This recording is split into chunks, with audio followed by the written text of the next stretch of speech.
ये बात है सन 2011 की, जब इंडिया और इंग्लैंड के बीच में एक टेस्ट मैच चल रहा था, जिसकी दूसरी पारी में इयान बेल 137 रन बनाकर क्रीज पर मजबूती से टिके हुए थे। इतने में ईशांत के एक बॉल को मॉर्गन ने बाउंड्री की तरफ भेज दिया। इयान बेल को लगा कि वो बाउंड्री हो चुकी है और इसी वजह से वो क्रीज में वापस लौटे नहीं। जब बॉल वापस आई तो एक इंडियन खिलाड़ी ने उन्हें रन आउट कर दिया और थर्ड अंपायर ने भी माना कि ये रन आउट है, लेकिन फिर भी तब कप्तानी कर रहे MS धोनी ने अपने रन आउट की अपील को वापस ले लिया और इयान बेल वापस से क्रीज पर आए और अपनी बैटिंग की।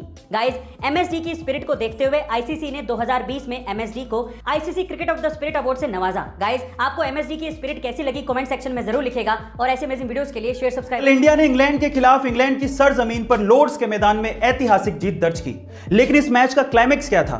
देखिए, KL राहुल या फिर रोहित शर्मा की बैटिंग या फिर ईशांत, शमी, सिराज और बुमराह की बॉलिंग, ये सारे फैक्टर्स तो थे ही, लेकिन इसके अलावा सबसे बड़ा फैक्टर था शमी और बुमराह के बीच की अनबीटन पार्टनरशिप, जो कि 9वें विकेट के लिए इंग्लैंड के खिलाफ सबसे बड़ी पार्टनरशिप थी। दोनों ने मिलकर 89 रन जोड़े और एक भी विकेट गवाया नहीं। अंगद के पैर की तरह क्रीज पर जम गए। शमी ने तो अर्धशतक ठोक डाला।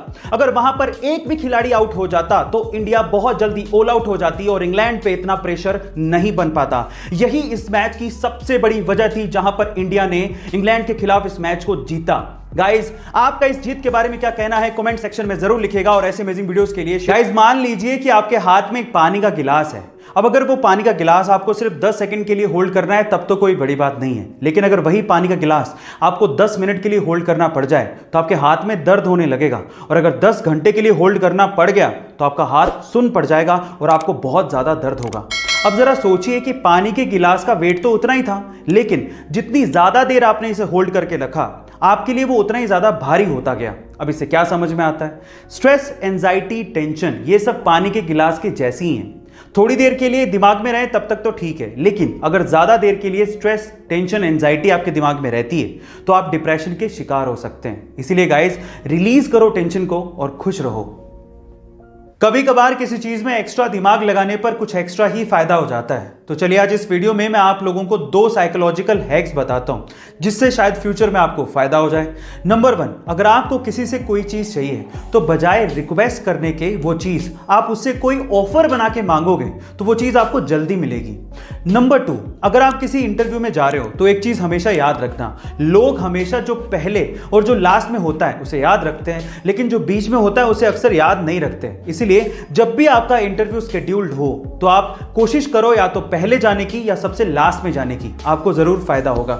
ये साइकोलॉजिकल हैक्स आपको कैसे लगे कमेंट सेक्शन में जरूर लिखेगा और ऐसे अमेजिंग वीडियोस के लिए शेयर सब्सक्राइब। कभी कभार किसी को कोई चीज फ्री में या किस्मत से या बिना मेहनत के मिल जाती है तो वो उसकी वैल्यू नहीं करता, बाद में वो उसे गवा देता है और फिर पछताता है। उसी में से एक चीज है पैसा, जिसे अगर आप मेहनत से कमाओगे तभी आप उसकी कीमत समझ पाओगे।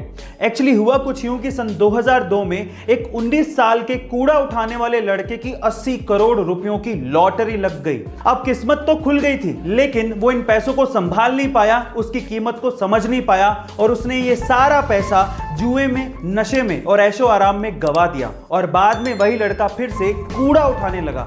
अब यहां पर सीखने लायक बात क्या है जानते हैं? यहां पर सीखने लायक बात यह है कि पैसा आना इंपॉर्टेंट नहीं है, पैसे को संभालना और उसे बढ़ाना बहुत इंपॉर्टेंट है। आपको यह सलाह कैसी लगी कमेंट सेक्शन में जरूर लिखेगा और ऐसे अमेजिंग वीडियोस के लिए शेयर, सब्सक्राइब एंड लाइक। मिलता है अगली वीडियो में।